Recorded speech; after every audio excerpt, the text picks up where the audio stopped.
My guests today are the stars of the new hilarious musical comedy, Something Rotten, which is about the musical comedy that started it all. Welcome to the 90s, the 1590s, where brothers Nick and Nigel Bottom, played by Brian Darcy James and John Cariani, are desperate to write a hit play, but are stuck in the shadow of that Renaissance rock star known as the Bard, played by Christian Borle. When a local soothsayer, played by Brad Oscar, foretells that the future of theater involves singing, dancing, and acting all at the same time. They set out to write the world's first musical. So please welcome Christian Borle and Brad Oscar, to be followed by Brian Darcy James.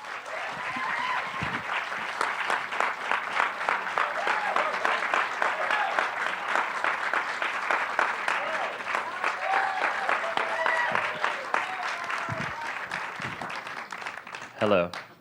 Good afternoon. So Brian is on his way, just so you know, so we'll add him in, okay? Just so you all know. Well, hi there. How you doing, gentlemen? It's wonderful to be here. Thank you for being here. This is one of the funniest new musicals.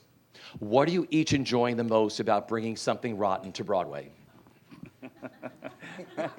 The paycheck, which is lovely. We're very happy to be working. That is true, yes. Well, sure. I mean, we're very blessed to do what we love and, get paid for it. But also, I think we're all very excited that we're doing a brand new, original American musical comedy, not based on anything prior. Yeah, but some very talented people sat in a room and thought up, and then we've been blessed to go along for the ride with a creative team and a company that you dream of. Yeah. Also, we had such a great time building it and rehearsing it. And I think, when you're in a rehearsal room, we were in this crazy room at what is now the Lyric Theater. And the rehearsal room there has no windows and no phone service. So you're basically in a bunker. And what we started to notice was that when you weren't in a particular scene, if you had the opportunity to go outside and take a break, nobody was leaving the room. We were all sitting in the room watching each other work and laughing hysterically at each other. And so I think it's gratifying for all of us to get into the theater and share what we kind of had, like a little secret. And to see everyone laughing as hard as they're laughing is very gratifying. What is it like living in the world of Something Rotten? It's such a clever musical. Well, again, what's so exciting is I can stand backstage watching his huge number, watching the faces of the audience who don't know what's coming next, plot-wise, because it's an original story, but also what Casey has done. Casey Nicola, the director and choreographer, who has topped himself, I think. Just watching the wave after wave of laughter and applause happen, it's unbelievable. It's great, and it's, obviously the cast becomes your family. You become, and the crew and everybody backstage. I mean, it takes a small gay village to put on a musical, as we know. And there literally are, 100 people in that building from front of house to, everybody comes together. And I think that's a very random mix, so you never know what you're going to get as far as that goes. And I think, again, because of what started in the rehearsal studio and now what is happening on stage at the St. James, it's such a joyous experience. The show itself is so it celebrates everything that many of us fell in love with, the American musical comedy. And that energy, and then, Casey being our leader, and then nightly having, Brian and John Cariani and Christian, I mean, everybody up there. Just this forward motion and this joy, and it's really a great place to come to work. I hope we run just so that this can be my family for as long as that would be, not just because, I want a job and all. I mean, I really would love to come to the theater 8 times a week for as long as it will be, because these are the situations that, you sort of pray for. We've all done shows where, there are difficult people, or the show is just a downer, and it's hard to come out of that sometimes, but this has just been really such a joyous time. And it speaks to Casey, too. Casey is so good at collecting a group of people that are hardworking professionals and who are grateful. Yeah. And I think that energy actually shoots out over the footlights. Well, let's get into Casey then. Casey Nicola is the Tony Award-winning director-choreographer of this show. You've seen many of his shows. What was the rehearsal room? What's his room like to work in? Happy. Yeah. Relaxed. he was a performer, and so I think he understands how grueling it can be. I mean, it's always fun, so when we say grueling, take it with a grain of salt, but they're long days, and he knows instinctively when it's time to just kind of say, you know what, I think we should all just go home. Yeah, yeah. But beyond that, he expects everyone to be prepared. He expects everyone to bring their A game, and I think because we all love him and respect him, he brings that out in people. But it's a lot of laughter. And what amazed me the most about Casey was, I think we've all worked with directors and or choreographers who were performers, and they moved to the other side, and something sometimes changes, just in their demeanor or their attitude, or suddenly they can't just be one of the kids anymore, one of the chorus or whatever. And that is so not the case with Casey. I've never worked with anyone who has gone to the other side, had the success that he has had, and is still one of us, still one of the kids. We're all in there, we're putting on a show. And that impressed me the most, that he has maintained this very grounded, very centered. He gets it. He knows what it's all about. He knows what we're doing 8 times a week, how to get the best out of us. And when you have a director and a choreographer whose energy is like that, you only want to do your best. You want to be at your best. There's nothing less. And what I love about his choreography, too, is that he builds dances for dancers to be able to do 8 times a week. Yeah. And so everyone can go out and give 100% every time because he understands. And he shapes a show beautifully. I mean, I think that's one of the biggest things that a director choreographer has to do is shape a show, and I think no one shapes a show better than he does. No, and then believe me, our writers put their trust in Casey, knowing that, again, the track record that he has. And I know it was very hard for them along the way at times, because Casey would make suggestions and would say, I really think, we cut a beautiful ballad from Act 2 of our show. It's a beautiful song. I teared up every time I heard it, sung so beautifully by the 2 loving couples. But ultimately, it just wasn't right for the show. And that was one of the bigger examples. But, along the way, so much stuff has to go. And they put their trust in Casey. And I could see at times they were gritting their teeth. And they were like, oh, my God, all right, we'll put our trust in Casey. But ultimately, it was the right thing to do. And you have to have somebody, because it is such a collaboration. So the buck has to stop somewhere. You have to have, ultimately, we're all on the same page with one vision. But somebody has to be leading that vision. Somebody has to be taking us across the desert, through the Red Sea, to the other side. I just got the chills. Yeah, where's your Moses now? Yeah, where's your Moses now? Because you guys didn't go out of town, which you could have done, but I love this. They're one of the first musicals to have actually put themselves together in New York and work on their show, with a New York audience. What did you each take away from that experience of doing this show in town and working through it in here? Well, it speaks to our producer, Kevin McCullum, has been developing this for actually quite a while. He and Carrie Kirkpatrick, one of our writers, were school chums together. I think they've known each other since school. And as musicals now are developed over the course of years, there were readings, and we did a lab in September, and then it was scheduled to go to Seattle. But there was something that happened in the lab, in that rehearsal room, September into October, that was just a very particular type of alchemy that Kevin looked at and just said, I don't want to mess with that. I don't want to risk losing any of these elements. And so he just boldly pulled the trigger.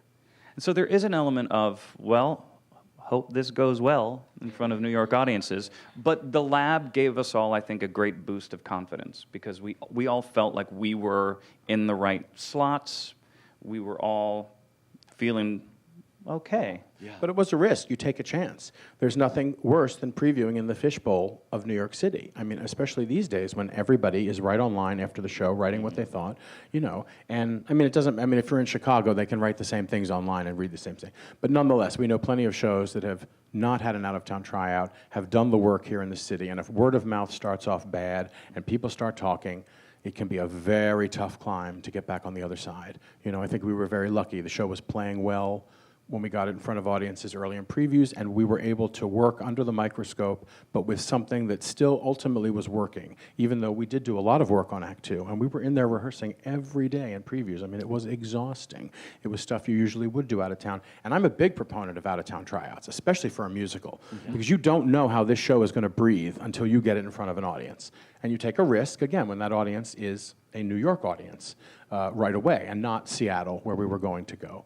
But fortunately, in this case, you know, it did work out because the bones were there. Yeah. And there is something particularly, there's a major charge to being in New York City on Broadway, trying out new material, and then falling flat on your face, knowing that you get to come back the next day. But you know, when we were, I loved the preview process of tinkering and cutting and trying new lines and pitching new lines, and the writers were very patient. There's one part in the musical where there's just a flurry of musical theater references in the second act that we folded into the story of Hamlet. And at one point, the Queen comes out and says to Brian Darcy James, your behavior is, you know, confusing for the king and I. And then I pitched them on, I really wanted to then say, verily, 'twas a puzzlement, gong. And we in the rehearsal room, or on stage in rehearsals, thought that was the funniest thing. We were like, oh, but that's not the right gong. It's gotta be a different gong. And then it's really gotta have like a wong to it. And I got out there in my fat suit, and I was like so excited. I was like, oh, here we go. And he said, king and I, big laugh. And I said, verily, 'twas a puzzlement, gong. And it was silent, absolute silence. And you learn. You learn, exactly, and it's No, gone. You mentioned an excitement. This is like the golden age of Broadway when you hear these stories in a book. I mean, that's a bold move to make, to put a show together up on Broadway, you know, just in New York. So exciting. How did it all come about for you guys originally? Were you there from the very beginning? I did. I guess I was there. We have these process. We do a 29-hour reading, which basically is a week-long reading where you end up on the Friday doing it at music stands just for people to hear it. So I was involved in a 29-hour reading in January of 2014. Yeah, just a year and a half ago, not even. And then the lab in the fall, which is when you joined. Yes, had you done anything prior? No, I saw that reading in that room. Right, that we ended up rehearsing exactly. in. Yes, yes. And Will Chase was playing Shakespeare, who's a dear friend of mine who makes me laugh hysterically.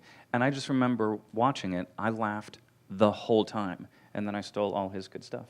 That's what all great He's people fine. do. He's making TV money. Yeah, exactly. Totally. We don't feel bad for Will Chase. Talk about the roles that you play and what you love about them. Wow. Well, I love, because I am such a fan of the musical theater since a very young age, it is quite thrilling to go out there and be the guy who gets to channel all of these fabulous references and start that ball rolling. Yeah. And it's a very joyous role, and it's it's a number that is just so much damn fun to do, and I don't think we ever thought it would get the reactions that it seems to be getting nightly. I keep waiting for the other tap shoe to drop because this can't, but it's crazy. I kept trying to justify it early on, invited dress rehearsal. Oh, it's our friends. Of course they loved it. Oh, early previews. Well, they're just eager to see the show. Of course they loved it. But night after night, it really, and again, a total tribute to Casey Nicholaw and the 20-some-odd people who are up there on stage living the dream and doing a number, again, that celebrates so much of what we all fell in love with. So really, I can't still believe it's my life. Totally. Christian, for you. I don't know what's going on that I can enjoy playing a jerk so much, because he's a jerk. And that's really fun. I guess there's some kind of, I'm exorcising something, I suppose. But I never imagined I would be playing a part that really was contingent upon the tightest pants possible, and the codpiece does half the work. And it's one of the best entrances ever. It's just unbelievable. But again, so much of it was just built in because of the writing and because of Casey. Like, these weren't like, oh, how am I gonna? And it was just like, it was handed on a silver platter. All this amazing, the costumes, the words. There's nothing greater, and I know you feel this. I know I can hear it. There's nothing greater than being on stage in a comedy and knowing that you've got a line coming up that is so well written that you don't have to do anything except just make sure they hear it. And timing is part of it, and all of that. And you add your own little grace notes. But to be able to not have to spin a line and just say it, and the whole night is full of that, I find. It is, because we've all done material where you have to work to make the material work. Yeah. And we don't have to do that. We just need to go out there and do what we do and what we've created and, and our spin. Yeah. Yeah. Well, let's talk about your creators. This is their first Broadway show. Talk about the three gentlemen who created your show. They're the sweetest, smartest guys. I remember saying to them, as we kind of were realizing that this was going to happen in the spring, just like, where do you experience Broadway in the spring? Opening in the spring on Broadway. And they're like, I don't even know what to expect. And they came to this so guilelessly and so open-hearted. And they worked so hard. Again, they trusted Casey. They had this thing. They knew they were in the right hands, and they trusted Kevin McCullum and us, frankly. And to see them land, stick the landing, it's so gratifying for them. And again, they came from, they certainly, one is primarily a screenwriter and director who lives in Los Angeles, and the other brother is a songwriter who lives in Nashville. So they certainly were artists. They certainly had been doing this for a while. And then John O'Farrell, also our book writer, who is a writer who lives in London. So, but this was, yes, their first time putting together a Broadway musical, which, as we know, is a different thing. It lives and breathes very differently than a film or a TV project. But again, the talent, I think, their expertise in their various fields, and then again being shepherded and guided by Kevin McCullum and Casey. And I have to reiterate too. Yes, they have had major success in those. Other major Grammys success, and and to be able to come into this community, to our little world, and to be so humble, and to be so open and available, and to listen to people who have been doing it for decades, it really speaks to their character. Yeah. This is John O'Farrell and the brothers, Carrie and Wayne Kirkpatrick. Like they said, the nicest men. I've had a few interviews with them. They're just the nicest guys in the world. Yeah, and they said great. the whole process of working on Broadway has been amazing for them, and they want to do it again. Yeah. Great. We'll take them, please. Your cast, brilliant cast you get to work with. And a lot of them are friends of yours, right? You've done shows with other people on Well, the show. it's good. We're old enough now to work with people and to know how fortunate we are. Exactly. Yeah. Oh, it's a master class every night. Brooks Edgmanskis, one of the only people, we did the producers together for a little while in New York. He came in as Carmen Gia. And I have always said Brooks is one of the only people who will make me break on stage. I'm usually pretty good on stage. I think it's important that we never feel like we're better than the material or funnier than the material. We have a job to do. Certain people could do that and get away with it. Anyway, so that's my take. Well, I'm sitting right here. I said certain people.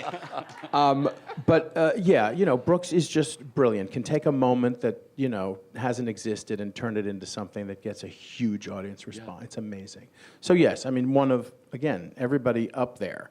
No one on that stage is making their Broadway debut. Everybody on that stage has been on Broadway before, so again, they know what it means. They understand that.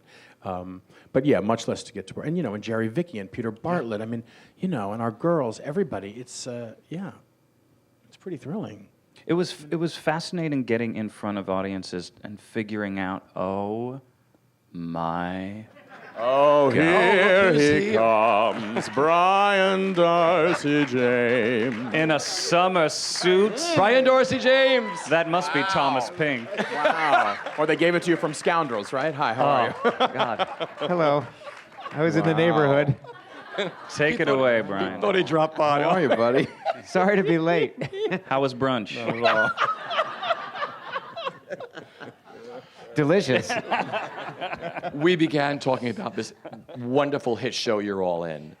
What has the whole experience been like for you, Brian, with working on this show? What has it meant to you so far? Well, someone was in the middle of a sentence. It wasn't going to be that good. Believe me, I'd worked it all out. You saved me. What is it like, Richie? It's intoxicating is the first word that comes up. I've used many times because it's such a joyful and joyous show. And it's funny, and it makes us laugh, and it makes the people that see it laugh. So I was talking this morning about the different shows that people are in, and Michael Cerveris, who's doing Fun Home, and I think it's fair to say we've all had moments in our careers where we've had to do things that weren't as bubbly as this, and you tend to kind of take those roles home, and it's hard to shed that, when you're playing a very emotional, maybe even a dark character, and so.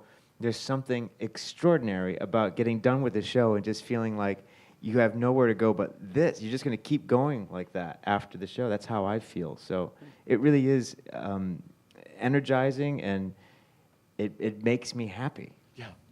Everybody said they say the same thing. It was a happy rehearsal room. It's a happy company. It's a happy show. Yeah. That was the right answer. Oh, good. That was the right Good for answer. you. You're good. Thank you. Excellent. Now, round two, Brian. Commit. What a ripoff. That's the difference between he and I. He would be in a cab. That's the truth. Whose dressing room is the go-to dressing room? Is there one? Is there a hub backstage at the St. James? May I? Yes, you may. I? Sure. So, the theater is a wondrous place, full of incredibly generous people. No one more generous than Brian Darcy James, who I think we can talk about contracts. Contractually had the first pick of dressing rooms. Now, see, that's news to me. Yeah. We went to the theater together and we scouted the dressing rooms, and there was a dressing room that was the dressing room. And I said to him afterwards, "So what's it going to be?" And he was like, "I just don't care." I was like, no, come on, you got to pick. He was like, "Why don't we flip a coin?" I said, no. You have to pick. Heavy is the head that wears the crown. You have to pick. And then I picked the second one. And he just really didn't care. And this asshole, he finally was like, "What do you want to do?" And I was like, "Well, here's what I would do with that room." And so I have a bar in the room that people can come and drink, and that's what it's kind of become. Beautiful. But it's because of this. Who does that? I wouldn't have done it. Who are you? I am someone who should take more notice about where they're going to be living for the next year. Exactly. But you have no stairs.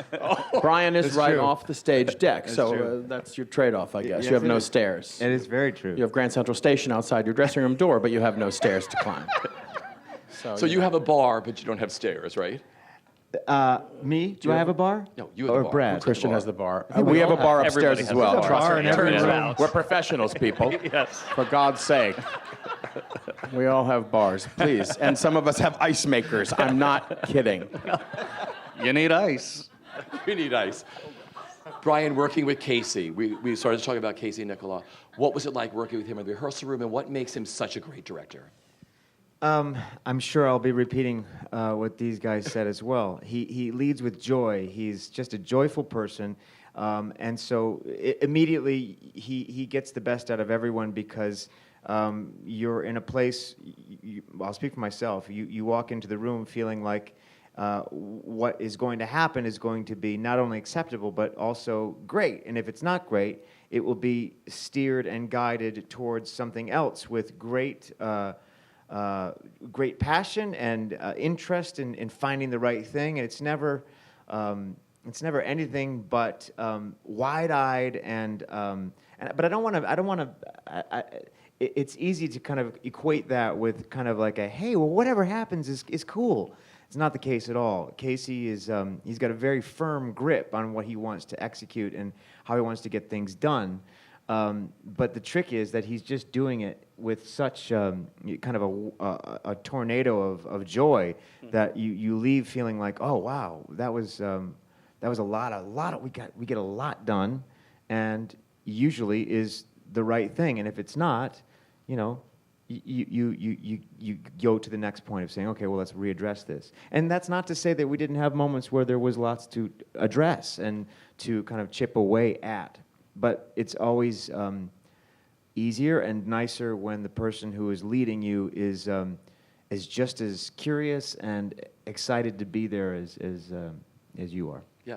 We talked about this is a rarity where your show was all put together in New York. You had the opportunity of going out of town, but they decided to stay in town. What you took away from that whole experience of putting this show together in New York, previewing in New York, in front of a New York audience? Have you guys addressed this? Yeah. Okay. Over to you. And then It we was have pretty to kind of amazing. even it out because I'm feeling very conspicuous now. Well, these are questions we already tackled. Good, already. good. Well, it was unusual in the sense that when you get done with a 4-week workshop, you can see where the pillars are that need to be shored up and where the pitfalls are. And in this case, it seemed like there was a real strong, sturdy thing that was there. And on top of that, not just sturdy, but it was really good and firing on all cylinders. And so,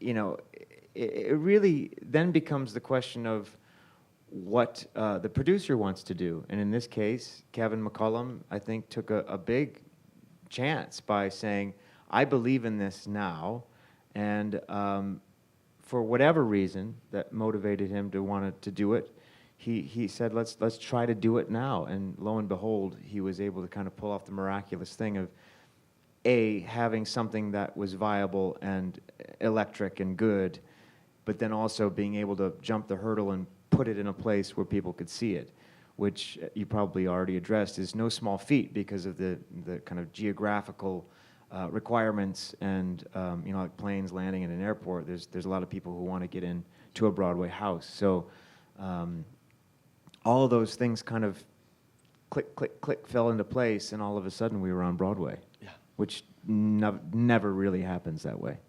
Well, I think it was the right move. I think it was very bold. I think it was a perfect thing to do because, like you said, all the energy was in that room working on this, and let's just stay in New York and do it. You're creators of this show, first-time Broadway guys, John and Carrie and Wayne. What it was like working with them on their first Broadway musical, Brian? They talked about this already. This is the Brian Darcy James show. You know, it didn't feel any different, to be honest, at the outset, because everyone's got their head down, kind of just doing what you need to do. I found the difference that I could notice was in the later stages of the preview process. They were very willing. John and Carrie and Wayne were always very willing to, you know, to get rid of things that needed to get to be moved away to kind of clear the aisle for clearer storytelling. And I was impressed with their ability to do that and to let go and to trust. But also the rhythms of the comedic writing that we had to that we get to do every night. They were relentless about finding the right words and the right rhythms and the right order, and so that changed a lot. And so I was impressed and also maddened by that because it's hard. It's hard to kind of have the rug kind of pulled out every day, and we all want to get on solid footing as soon as we can. But at the end of the day, you're trying to make a show work, and so. And everything I think they did was for the better. Yeah. I want to go back to the beginning for each of you. Where did your love for performing begin, and what were your early creative outlets? Let me just live in it for a second. Sure. I was a small kid, and it was, you know, having an outlet where you could be accepted. That's how it, you know, how it starts to grow. If you can make people laugh, that's also infectious. But it really wasn't until I had amazing teachers, luckily, my whole life that were very encouraging. It wasn't until really high school where a friend of mine dragged me to the Oklahoma audition, and I wowed them with my 4'11" Will Parker, and fell in love with the girl playing Ado Annie, who was a senior. And that was it. That was really it. And really, the teachers that I had in Pittsburgh were so encouraging and so wonderful and made me feel, I remember you telling the story of like the first person who made you feel like you could do this, like this is an option. It boggled the mind, and then I just kept putting one foot in front of the other, went to school for it, and before I knew it, I was living in New York City. Yeah. My parents went to the theater a lot, did some community theater, so it was always sort of part of my life at a relatively early age, and they started taking me to the theater at a very early age. I mean, I think I was probably 5 years old at some point when I saw my first, you know, understood what it meant for actors to be on stage, to be in the audience watching something, a story being told. And, you know, and then I fell in love with cast albums. I mean, it's all very traditional in that respect. You know, I mean, again, it has everything to do with why I get up there and do that number. My passion for that was, you know, dropping the needle on the album, closing the door in my bedroom, and I was in a Broadway show, whatever that Broadway show might be. And And then again, great influences early on. I was very fortunate that where I grew up outside of Washington, D.C., at the Jewish Community Center in Rockville, Maryland, they had an amazing theater department that for kids. They had a great summer program for kids, and then all throughout the year. And I was taking classes. I was learning stuff that I would later learn, 5, 6 years later in college. At the age of 13, I was exposed to stuff like that. So, it was just something I always loved, and I never really had any question about what I was going to do. And again, very blessed to have the support of my parents, who I think also were encouraged early on by the people who said, yeah, he can do this. Yeah, he's not just, this isn't just, fun. There's something there that that could turn into something. And then went to school, went to Boston University, and moved to the city and waited tables and blah, blah, blah. Yeah. Brian, for you. Very similar to both Christian and Brad in that I was a small kid as well, and my parents... I wasn't small. Oh, I was well, never small. Matter of fact, I was actually rather large at one point, so that's where the story differs. I beg your pardon. Thank you. I was a very large child, so that's how Brad and I are Thank you, similar. Brian. I was a kid. I was a very small kid, and I played sports a lot. And about 8th grade, I realized that everyone else was growing and I wasn't, and so it was like that was going to be a problem for football. Although it didn't kind of stop me for a while, but then it did stop me pretty abruptly after a couple of hits. But I was always very interested in theater because my parents would take me to see shows in Detroit. I grew up in Michigan. And so I would see things at the Fisher Theater, and we'd drive down to see a show, but community theater. My sister was very involved in the theater, so I would kind of look up at her and watch what she was doing, and was kind of just in awe of watching all these people that I went to school with and would see in the hallways, would never have the opportunity or reason to talk to them, but then all of a sudden seeing, these kids become Cinderella or whatever character you're seeing. And there was something transformative about that, and it was kind of a mysterious thing to me that these people became something else, and it was just very magnetic to me. And so when I started doing it, it was always very. I always sang, and I always liked to sing, so it felt comfortable to do. But I'm kind of hopping around, but it wasn't really until I went to school at Northwestern and started studying acting that I decided that I was going to be an actor. Because I went to school thinking, I'll take advantage of the theater program and maybe audition for a show and go to college and maybe do a show. And then a whole bunch of things happened where I basically was forced to pick a major. And so I just kind of punted and said, well, I'll try theater.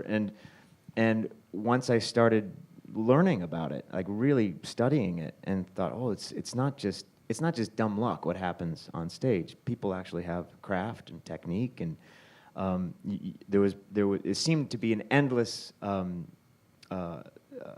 supply of things to learn, and that fascinated me. Yeah. Was there ever a time in your careers that you guys wanted to not do this anymore, like it wasn't working, and you thought for a second, I want to do something else? I've had a lot of actors here who said, a lot of big stars that said, like when I was like 30 or 35 or 40, they were like, I was thinking of getting out of the business, and then everything hit for them. Did you have a doubt? No, I don't think so. I did have an adjustment period when I did graduate from college and moved to the city, as a young character actor. Yeah. I knew and had been told many times, again, by teachers and friends, you are going to come into your own the older you get. And, graduating from school, because when we went to school, there was the League of Professional Theater Training Schools. You'd come here, you'd audition with your class for all these agents and casting directors. And I remember a good percentage of the people in my graduating class immediately getting agents and getting soap opera work and commercial work and all this because that was what they did or that was who they were. And so not taking that, not letting that influence me, the fact that I did not get an agent, that I did not really get any traction out of that at all, and moved to the city and started waiting tables, something in the back of my head said, you know what, this is the next phase of my life. I'm living here in this fantasy land that I always dreamed of, living here and trying to make a go of it. And I just started auditioning, going to open calls, the whole deal. And then little by little. But that was an adjustment period. But again, I never doubted that it was something that I was going to stick to. And for you gentlemen? It's so cliche, but I just don't know what else I would do. I have no skills. And my No idea. I hate when education is people say, just- "What would you be if you weren't an actor?" I don't know. I Homeless. don't. Yeah. I don't know. I don't know. Yeah. It's never too late to learn, I suppose. To be homeless? God forbid. Oy. God. Anyway. This just got dark. Brian, for you, was there ever a period of I've adjustment? Yes, the answer is yes, but the longer answer is, I'm trying to be honest about those feelings of wanting to, not wanting, but actually saying, what's happening here in my life? Am I satisfied with what I'm getting the chances or not getting the chances to do? And of course, when the things that aren't happening are stacking up, it does make you think, wow, do I want to spend my time doing this? Do I want to spend, it can be very, very, tough. And so, yes, I've had moments where I felt like, oh man, this doesn't seem right, or doesn't seem worth it in terms of the struggle that, some pockets can lead you to.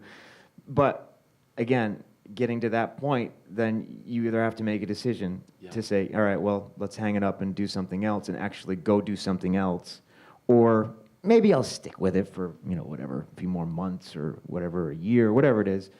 And all of a sudden you're doing an industrial and you've got, $250 in your pocket that you didn't have before, and you think, all right, well, it's still going, and you just kind of floating along, and you think, all right, so there. It's very interesting to hear myself say this, because there have been a lot of moments like that for me, and maybe that's just some kind of underlying Well, and I think fear. we all know very, very talented people who are not in this profession anymore, because this profession is ruthless and quite horrible in many ways. And to make a living at it with a family is, can be a very, very difficult thing. So I understand and respect anyone who says, you know what, I'm done. This just isn't for me. Even though sometimes it kills my soul to know that people I've worked with, people I went to school with, who I just thought were phenomenal performers, aren't doing it anymore, because it is such a hard choice to make and to commit to. Yeah. Yeah. You all have these wonderful careers, so I'd like to mention some of your highlights and just tell me what comes to mind, a favorite story or memory. Christian, I'm going to start with you. Co-starring in the Monty Python musical Spamalot and working with director Mike Nichols. Yeah, that was a gift. Mike Nichols was a genius. I remember we were rehearsing for Spamalot, and the movie Closer had just come out, and there were all these... all the stars of Closer were doing interviews, and invariably the interviews would turn to discussions of Mike Nichols. And the way that these actors were talking about him was as if he was this deity walking amongst us. And I was like, I'm sure he's wonderful. What a track record. I'm sure he's amazing.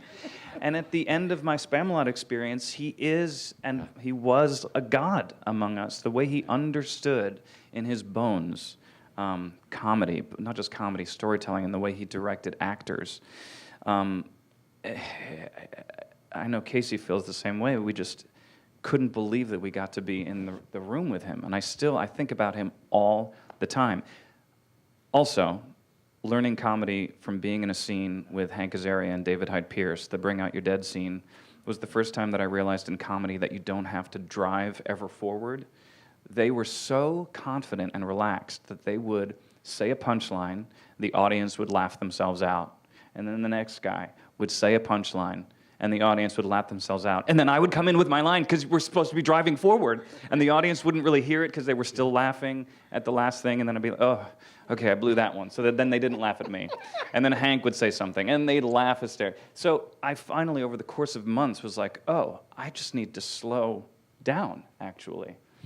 It was fascinating to be in that cauldron of excellence. Yeah, beautiful. Thank you for that story. Brian, playing the Stoker, Frederick Barrett, in the Maury Yeston, Peter Stone musical Titanic. Fondest memories? Getting to sing Barrett's song, which was such a great song, and so that was something that I knew I was really lucky to have that material in the midst of all of these great, beautiful, in this score that was so astoundingly beautiful, with all these incredible actors. So that's the first thing that comes to mind. Also, just kind of the sweetness of having achieved a certain level of success, winning the Tony after such a hard road, because it was a technically difficult show. And if any of you were around or remember that show, it was tough because, like Something Rotten, we didn't go out of town. And we opened cold on Broadway, and there was a lot of technical stuff that needed to be addressed that we had to kind of overcome during previews. And it was slow going. But finally we got there, and what a great feeling that was when we kind of felt like we had created the jigsaw puzzle just in time. But an incredible company, the actors and behind the scenes of everything with that show, because that was one of those troubled shows that was sort of trying to find its way, and people either loved it or didn't like it or whatever. But I just adored seeing that show and what you all did in there. But I know you were a really tight company, weren't you? It was a great ensemble of actors and a very disparate group of people, from Alan Cordooner, this great British actor who came over to play Henry Etches, the first-class steward, to people that weren't necessarily always cast in musicals. So, and then you had some kind of regular heavy hitters in there as well, like Victoria Clark. But the list was kind of endless in terms of that group of actors. It was really kind of special. Yeah. Brad, for you, playing Franz Liebkind, you're a Tony-nominated role in the Mel Brooks musical, The Producers, and then you played Max on Broadway, and then you did the show in London too, right? Yes, yes.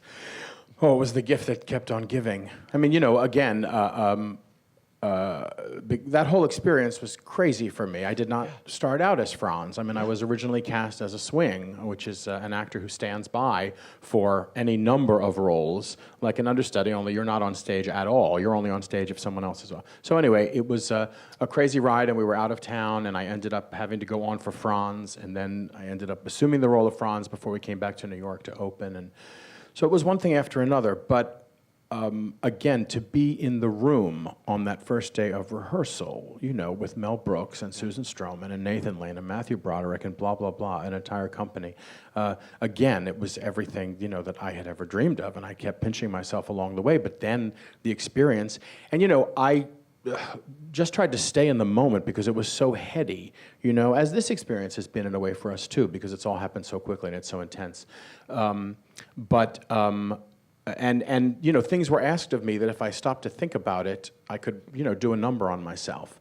And I sort of just trusted that my love and my passion, if I'm in the room, if I'm here, I need to trust that I'm here for a reason, and that I am worthy, and that I can now play with, be on stage with Nathan and Matthew, who at that point, I did not know them personally. I knew of them, of course, my God. But so it was a great learning experience for me to trust myself, to say, you know what? Do what you do with, again, the guidance of these extraordinary people to help you along the way. And then things will play out as they play out. And yeah, it played out very well. Yes, and I always dreamt of Broadway, but going to the West End was something I never, ever thought would be possible. How long were you there? I was there for 4 months. Nathan went over and opened the show, but he was having back issues at the time, and so he really only did about the first 2 months of the run over there. It was a hard time for him. And and I'll never forget Susan Stroman calling me at home saying, "Honey, you want to go to London?" I was like, "Oh my God, what? On vacation? Sure, yeah. You paying? I'm going, sure."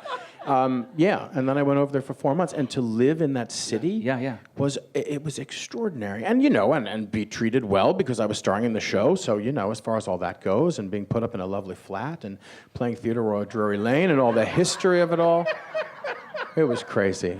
It was crazy. Do you mind if I hijack this?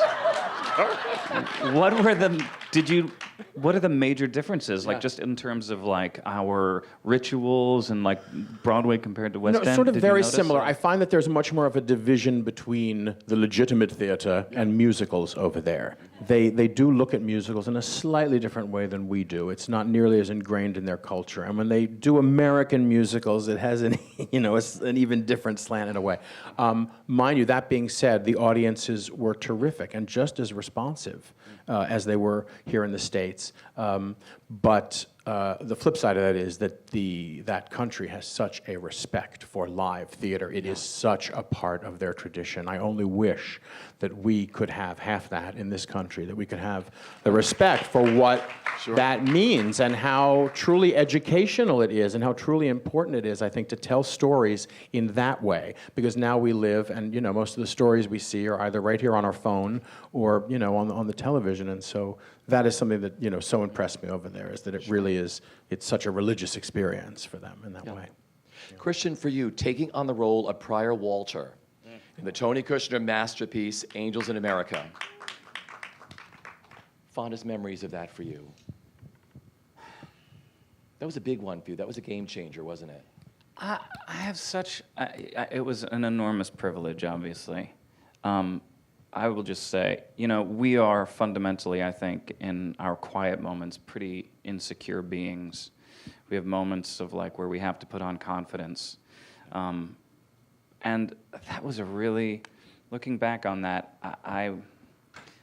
it's one of the ones I don't even know if I would say I wish I could do it over again, because I don't know necessarily what I would do differently, but that material is so revered and so difficult, and I do consider myself, I joke about it a lot, but I do consider myself to be a rather shallow actor, and so to have to just be there laid bare and have to deliver, in every single scene in that play, it is either in the stage direction, he weeps, or it's mentioned, stop weeping, or stop crying, or what, and so, 8 shows a week of that monumental thing, and you feel such a sense of responsibility. This was the next time that Angels in America is coming to New York City. So I felt the weight of it so much that I don't know if I can really even assess my own performance in it. But getting an email from Tony Kushner, he was rewriting in part 2, the epistle, which is when Prior is telling the story of being visited by the angel, and he rewrote it, kept rewriting it, and to keep working on it fresh. I got an email from him saying, here's the latest version, what do you think? And it was incredible and beautiful, and then he wrote another email after that night saying, that's the version of the epistle, that's it. And that was obviously a testament to Billy Porter and Robin Weigert, but that was the highlight. But it's a rich bouillabaisse of confusion and pride that goes into that whole show. God, that was long. But I'll tell you, everybody who I've spoken who's either done the original production of that show or this production had the same kind of answer you did. It's you can't really put it into words what you have to go through emotionally doing that, but I can tell you as an audience member, you are absolutely brilliant. To watch you, because I had seen you do musicals, so to watch you take on that and take us where you took us to was pretty special stuff. I appreciate Just that. so you know that. I did not get to see you do it, but I was so proud to see your name, again, because we are often boxed in. Yeah. We are often thought of as doing a certain thing and to not have the and we don't have the opportunity. Here in the city, you can go regionally or whatever, but I was so thrilled to see that you were taking on that role. I was so thrilled to see that you would have the opportunity to do it. And knowing how talented you were, I had full trust in you. Full trust in you. It was an honor without a doubt. Really? My God. Oh, my God. It's great. Brian, for you, Sweet Smell of Success, the Marvin Hamlish, Craig Cornelia, and John Guerra musical, where you were nominated for your role of Sidney.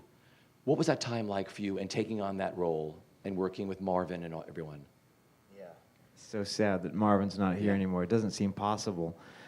He is a genius. His work will last for a long, long, long time. It was my first real big responsibility, a real character I got to play, and I was very aware of that, and I felt up to the challenge of it, and all the while, kind of remarkably, I felt kind of never once did I feel like, these titans that had put me in this position were confident in what I was going to bring to the table, and that was a huge break for me in that it made me feel like, yeah, okay, I belong in this scene with John Lithgow screaming at him face to face. And of course, you get done with it and you think, oh my God, how did that go? How is this happening? And then you realize you're doing your job, and it's a great moment. That was a great moment for me to realize that, apart from some of the things I said earlier about having, dark nights of the soul, those are the times that really kind of dig you in deep and perhaps allow you to kind of steer through those dark times, because you've had these experiences that are defining in so many ways, professionally, personally. I mean, I could go on and on, but I mean, the thing that really kind of makes me smile about that whole experience was working with John Lithgow and Marvin Hamlish, and just how they just attacked life, and they attack their creative impulses and abilities with such a rabid force that was at once kind of natural and just happening easily, but also you knew it was happening because it was just like, these guys were just doing stuff. And boy, was that inspiring and just an enormously wonderful experience. Yeah. We have a lot of actors in the house here and who watch this on television. Is there something you knew or you know now that you wish you knew when you were first starting out? Because this business changes every day practically. About how the business works or something? Yes, well, again, just to trust oneself, to bring yourself to the table. The more you can bring yourself, because we're each who we are. We are individuals. We can't be someone else. We can try to act like someone else, but, and I wish that, maybe I had known that a little sooner, that I had. But I don't know that I found myself until more recently, perhaps, as well, as a performer. The maturation that occurs just by nature of getting older and being able to do different projects and go from project to project and family to family, and the people that you do learn from. I mean, we pick up along the way. You grab lifelong friends, but you also grab the experience. You grab new ways of working or thinking, or, oh my God, I mean, I treasure my time on stage with Brian. I've known Brian for a long time, but I don't think we've ever really worked together, certainly not like we are now. And I learn a lot from this guy nightly, and I love that, because you can never stop learning. We can never stop being open to that experience, or I think you become so much smaller. And so yeah, I'm happy that I know that now. I'm happy that I don't have to know all the answers. I'm happy I don't have to have all the answers. I just need to, ideally, again, bring everything I can bring to the table, and then celebrate and, make the connection and be open to that. I think the two most tangible things that I have learned over time, the first one is, as you mentioned earlier, as soon as you can realize that everyone has a different trajectory, and that you're simply that. And when I get the sweet opportunity to talk to young students, like kids, as soon as they can kind of get it into their heads that the phrase that I have appropriated from someone else is, other people's success is not your failure. It's like, as soon as you can stop being envious of what you don't have, or it's just poisonous. You have to focus on your own thing and be patient if you can, and you'll have your own journey. And the other thing that it took me a while to realize is one of the only things that we can control in this crazy business is to be the most prepared person in the whole room. Just be over-prepared for every single thing. And it will change how you work, because you have that little in your back pocket, the thing that I could control, I have controlled. Wonderful. Brian, for you. Well, Christian said the word patience. I think that is crucial. It's a marathon, and you don't have to win.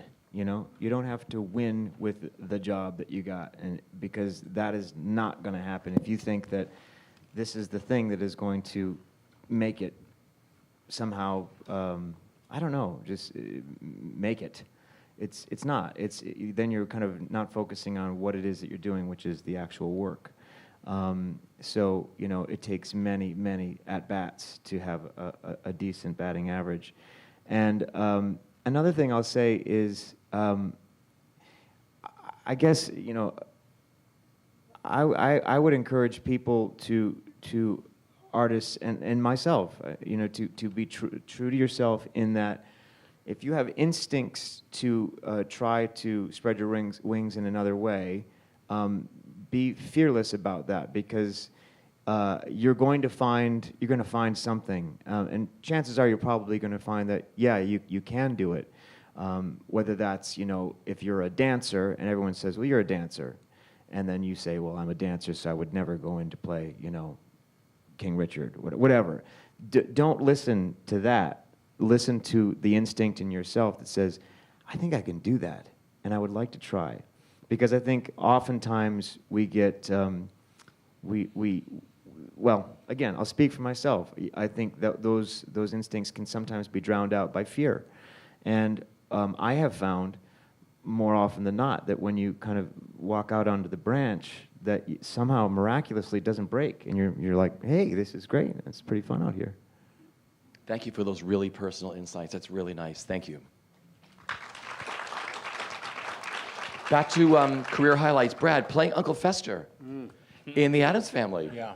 It was great. Oh my God, it was one of the most fun years of my life to play such an iconic role. It's always nice when you walk on stage and the audience sort of meets you halfway. Yeah. If you're a star, that happens. You walk on stage, oh, look, there's Nathan. Oh, look, there's so-and-so. We meet them halfway because we've seen them before on film, on TV, on stage. We know what we're getting, or we know somewhat of that. So anyway, to play an iconic character like that the audiences mostly just love, was very joyous, and again, it was a great company, and I got to work with and know Roger Rees, who was an actor that I had admired for so very long, since I was a young child, and he made a splash here in the States with Nicholas Nickleby.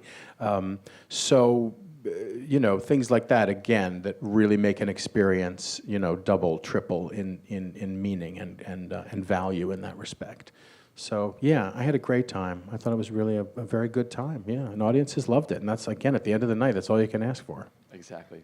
Christian, for you, your Tony Award-nominated role of Emmett in the musical Legally Blonde. Yeah. What about it? Fondest memories? It was such a pleasure in that show. First of all, it was one of the first times that I'd experienced. Sweet Jerry Mitchell came to me. I saw him backstage at Spamalot, and he said, I want you to do a reading. We're doing Legally Blonde the musical. I want you to do a part in it. And I'd seen the movie, and of course I immediately went to, oh, he wants me to play like the dorky, weird guy that Elle kind of helps with, the really weird guy, not the Luke Wilson character, because why would I think that? But so then he was like, no, Emmett. It was the first moment that I was like, wait, but what? But I hunch when I act, and I do funny things with my fingers. What are you talking about? Like, that's what I do. And so it was the first time that I felt like I could maybe just play someone close to myself, which was exciting. And then just to kind of be I considered him to be the still corduroy jacket amidst all that sea of pink. And that worked out well. But it was a blast from beginning to end. I was in it the whole time. I never wanted to leave. It was great. I love how you all look at these roles like, I never should have had that role, like you said, right? Brian, the musical Next to Normal. Next to Normal fans?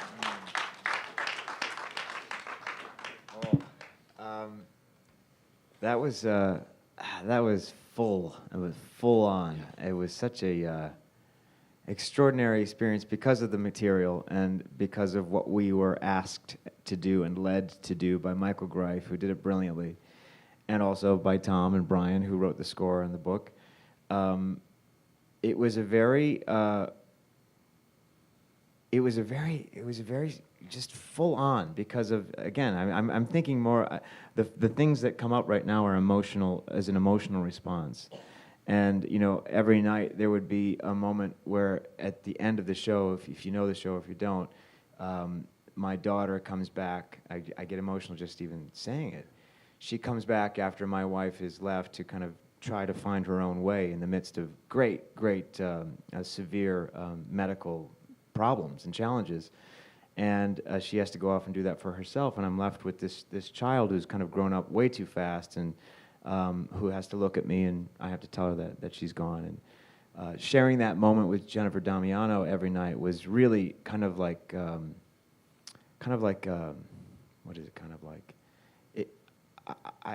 I just always felt so fulfilled by it, regardless of how it played, because going to your point about like needing to get to a particular place where emotions need to happen, and more often than not, it was a very emotional experience. And of course, sometimes you think, oh, I didn't have that reaction the same way. You can kind of start kind of grading yourself about that. Never really happened with that because it was such a beautifully constructed moment in terms of what the creators had made, and then the actor gets to play that part of and kind of ring that bell at that particular moment was such a just one of many things. That's the first thing that comes to mind. Of course, Alice Ripley was undeniably brilliant in that show, and I got to watch her do that with such conviction and care and grace, and she was extraordinary in that. It was fun to be witness to that every night. Yeah. Brad, for you, playing Cookie McGee in the Kathleen Marshall musical, nice work if you could get it. Well, that was just a gift, a 2-month gift. The show had opened and was running, and Michael McGraw had won the Tony Award for that role, and Judy Kaye had won a Tony Award for her role. I had done a reading of it years ago. It was a piece, again, that had been kicking around for a very long time in various forms with various people attached. And it came to be that Michael had to have some knee surgery, and he was going to be out for 2 months. I was about to start work on Big Fish, which was going to rehearse here in the city and then go to Chicago. But somehow it timed out perfectly. I think I had 2 or 3 weeks of double duty, where I was rehearsing Big Fish during the day and going to Nice Work at night. But the true joy of Nice Work, besides being reunited with Matthew on stage, which was so much fun to work with Mr. Broderick again, my first Broadway experience was coming up for the day. My parents, from D.C., we drove up, my parents, my sister. We had standing room for the original production of On the 20th Century at the St. James Theater. And Judy Kaye had just taken over for Madeline Kahn, who only did the first couple months of the run. So my first Broadway show was On the 20th Century, standing there watching Judy Kaye and John Cullum and Kevin Kline and all these amazing people, a show that obviously means so much to me. So, and I had done an encores with Judy, and I knew Judy casually over the years, but to get to play, because Cookie and the Duchess, their whole track basically is together. They come together at the end, but they hate each other throughout the show, and they have some wonderful scenes. So to get to be there on stage and play with Judy Kaye every night was another, pinching myself moment, because she was always someone that I admired so greatly.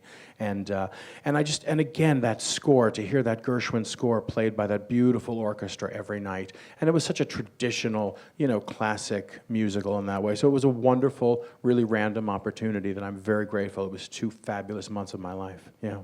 Good. Christian, your Tony Award-winning turn as Black Stash in Peter and the Starcatcher. Yes, give it up, give it up. That was really special, right, that whole time for you? The whole thing was just, I don't use this word a lot, but it was like a blessed thing. Yeah. It was, I couldn't believe that it was as magical as it was. We went to La Jolla, and just a bunch of like goofballs getting together just to see what it was. And it ended up being this magical little thing, and of course getting to work with Roger Rees and Rick Ellis, who wrote the play. And Alex Timbers, who is a genius, and that cast of incredibly lovely, funny people.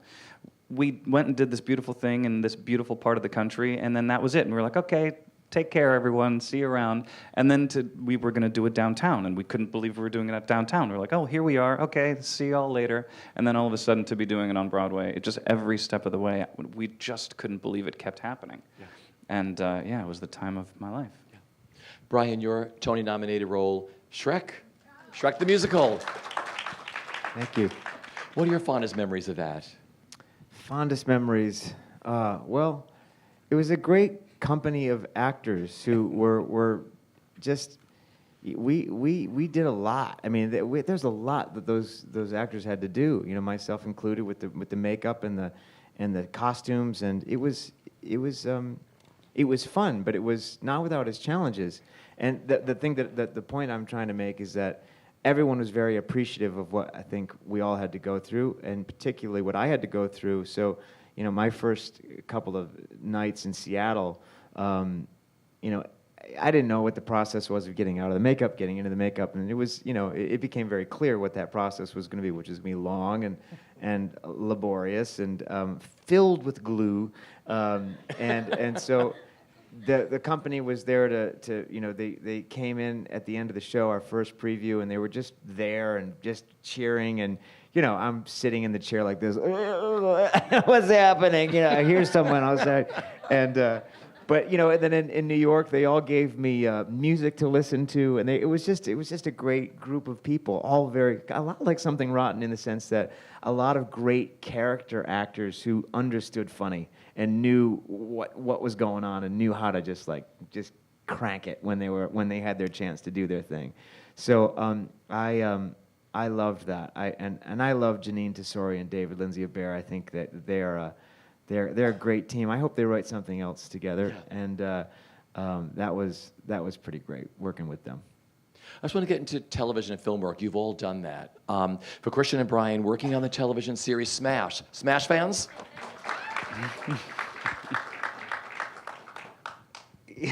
Yeah,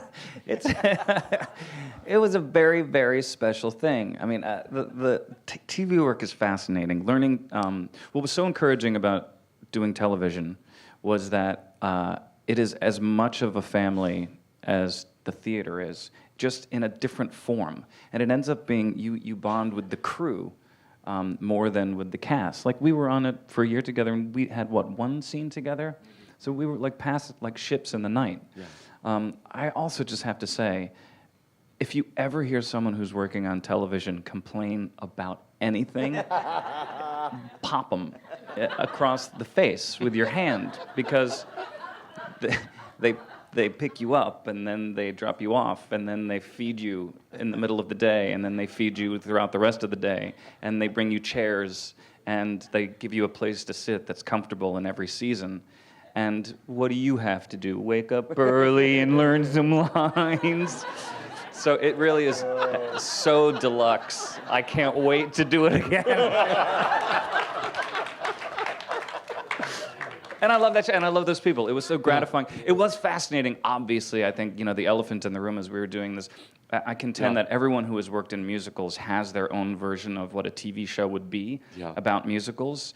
And so our community had a very specific reaction to the show, I think for obvious reasons, which is that we are pretending to tell the story of how we put together musicals, but I hope I don't get in trouble. I don't think I will. But they so often chose the least, they made up dramatic things as opposed to going to what we know to be the most dramatic moments of putting together shows. And so there was a little bit of but that's not what it's like. And yeah, I understand too that you have to kind of make it more universal. And I know that doctors who watch doctor shows are like, well, that's not what it's like. And cops, I understand all of that. But it's so personal. The theater is so personal for so many people that I think we really wanted them to get into the real, the bones of what it is that we do. Anyhow. I mean no disrespect, Richie, but you are looking at 3 Smash vets here. Just one episode here. Well, that's just still a one vet. episode here. That's still. But what I loved about that one, because I have done relatively little film. I mean, I've done some, and would love to do more. But what I loved about that day, because as you said, it is a whole different kind of family. And so when you're just a day player, when you're coming in to shoot 1 or 2 scenes, as I did on an episode, you don't get to know those people. And you usually, thus I don't know anybody, when I've done my various whatever, Law and Order, Good Wife.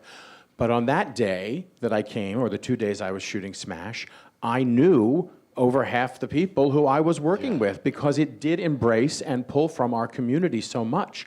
And that was so joyous to all of us, regardless of what you thought of the show. You could turn on the television once a week at 10 o'clock and see your friends and fellow dancers, actors, singers up there doing a TV show, which is something we would all love to do, because we know it's a different thing than doing a show 8 times a week. And and that was very thrilling. That's the answer I wish I'd given. Brian, for you, the whole experience. Well, just to follow up on what Brad was saying, about my experience with television was the same. It kind of surgical strikes coming in. It's very hard because you do kind of have to it's like double dutch. You have to jump in at the right time, then jump out, and you're gone. And you just hope you don't go and get the knots all tangled, the rope all tangled up, and so to be consistently there on a television show and to work in that way, for me was a huge learning experience, to have the consistency of that of the rhythm of it.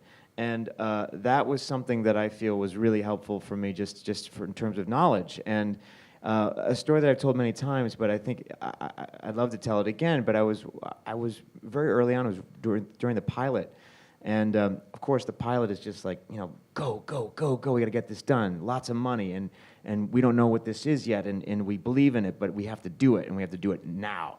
And there's a lot of pressure there. And Deborah Messing, who's had an extraordinary career in television and theater and film, I had a lot of scenes with her, so I would inevitably be in the kitchen, usually, with her. And what I remember distinctly was very early on in the pilot, with all this rushing and all of the energy that goes into getting to the next shot, of things being moved and yanked around, and men and women just like really just working really hard and fast to get the shot ready. That is a lot of energy, and there's, I wouldn't say panic, because these guys and these men and women are experts, but there's a fever pitch to it. And I would watch her when it came time for all that to stop and it was ready for the camera to roll and she had to do her thing. She would kind of do this thing where she would stop and she would just let all of that energy just kind of just flow over the edge and go away. And then she would do her scene, which she was asked to do. So she never brought all that stuff into this vacuum. Whereas it'd be like, go, and be like, okay, now I say my lines. And I've got all this stuff from everybody trying to get the scene. And like, oh, that's really fascinating. She's just kind of creating a moat around this precious work that you have to do in the middle of insanity. So I appreciated that. Because talking about that, now I want to talk about live television, which you're a major part of. For 2 years in a row, you co-starred in the live NBC blockbusters, The Sound of Music and Peter Pan. What were those experiences like? You're talking about with just, stop and go to the next scene during Smash. What was live television like? Well, those things are amazing to do. They both were full of people who were so grateful to be there, who were working so hard. The rehearsal process was fascinating, and it's its own beast. And you aim for this one, you got one shot at it, and you know that, 1 million people are watching at the low end, but, Sound of Music ended up being something absurd. Yeah. But what I take away from that is how hard we all worked and how much everybody cared. And then it's this crazy form where you're doing a musical with no audience. And musicals are written to have a certain rhythm, and they're written to have a response, and they're written to have applause. And so I think part of when people kind of are trying to, as we try to figure it out, I have a feeling I won't be doing The Wiz. You never know. But as I try to figure it out, it's this melding of these forms. I love Bob Greenblatt for showing theater so much love. He loves musicals. I think he's going to continue to do as much as he can to, again, give so many people work. That's the most exciting part of it. Yeah. So what has made this experience with working on Something Rotten so special and unique for each of you?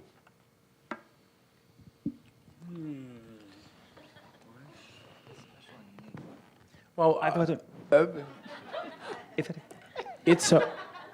it's so random what we do. It's so random, and again, to put a group of people together to create one thing, and ideally get everybody on the same page and in the same spirit, and for it to seemingly go well and hopefully run a very long time and bring joy to audiences, is again, everything that you can ask for. And I think that, again, because we are old enough and because we have been doing this long enough, we know how rare it is. We've been part of pieces that we loved that were not successful, things that we knew that there's a show there. No, you don't see it. My baby's so beautiful. And you open it, everyone says, oh, your baby's hideous. You're like, no, my baby's beautiful. Don't you see? Because we know what the baby's supposed to look like. We know what we want this finished product to be. And sometimes it just doesn't come across the footlights because it takes so many people to do one thing.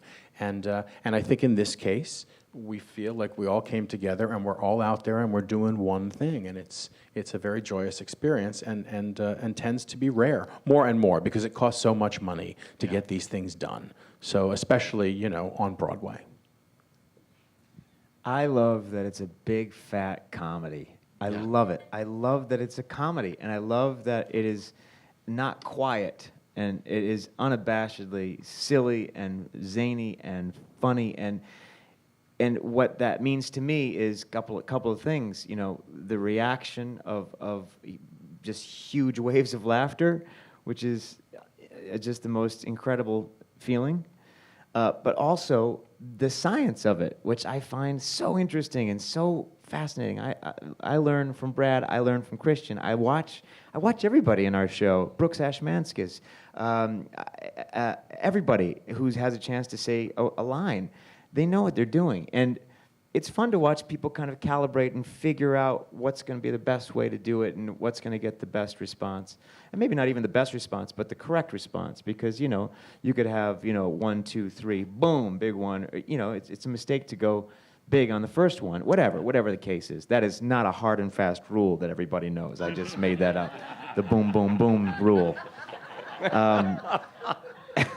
But anyway, I think you maybe get my point, is that it's fun to figure out the kind of the tinker toy aspect of it and creating this really weird, funny thing. And Christian, for you. It's just a gift of a great job. I want to be in this business for as long as I can be in this business, and that just means, you know, working. I just want to keep working. And you realize over time, or I have realized over time, that some jobs are, when they're happening, you can't believe how good it is. And some jobs are jobs that are like, ooh, that's a bit of a miss, or like even personally not a good fit, or the show isn't everything that you hoped it would be. But when you feel like you fit and everyone is happy and grateful and we get to do the show 8 times a week, it's a gift. Yeah. Most of the questions that the audience had written were questions I had already asked you. So my final question for you today is, what is the best bit of advice that you've each been given, personally and professionally, that you live by? Well, I live by something that my father told me. He wrote it down for me, and as a gift when I was, you know, in high school. And I think he was sensing my interest in doing this, and perhaps he was sensing my trepidation about it as well. And he wrote, I haven't read it in a while, but basically the gist is, if they are your career goals, you will always succeed. And so the trick to that being effective, I think, is being honest with yourself about what it is that you want and what it is that you're doing at this point in my life, you know, because things change. And, you know, just reassessing and making sure. But if they are the things that you want to do, then you will be successful. And also, if you're going to be a ditch digger, be the best ditch digger that you can be, you know, and work hard, and you'll see things bloom. Yeah, I think to stay in the moment, which I spent a lot of money to learn, but to stay in the moment, to really, I mean, as an actor, it seems like such simple advice, because really that's what we should be doing every night. It's live theater. We have to stay in the moment, listen, react. But how it has spread over into my life as well, because it is, what we do is so self-oriented, so ego, not ego in the sense of look how great I am, but ego in the sense that I am what I do, and it's part of who I am.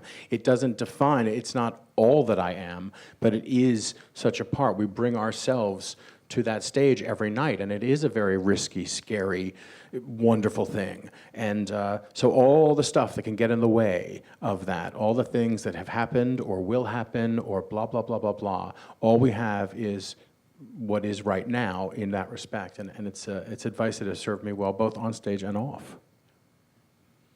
One of my dearest friends makes a practice out of being kind to people. And I think that works in the world, and I think it works in the workplace. And I sometimes fail at it. You know, you have your moments where, like, you're thinking of something else, and all of a sudden you've had an interaction with someone. You're like, oh, I was kind of a dick just now. That happens all the time. However, you can always just kind of reboot and remind yourself to go and take the extra. One of the most fascinating things watching this, Jen Colella, what she does when she's out in public is I always notice with strangers, with people, she always says one extra thing of kindness, and it makes people literally go like, I wasn't expecting another thing.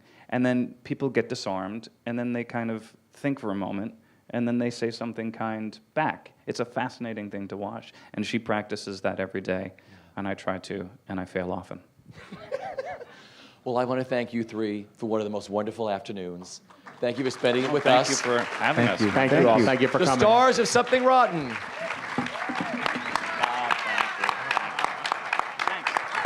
Thank you. Thank you.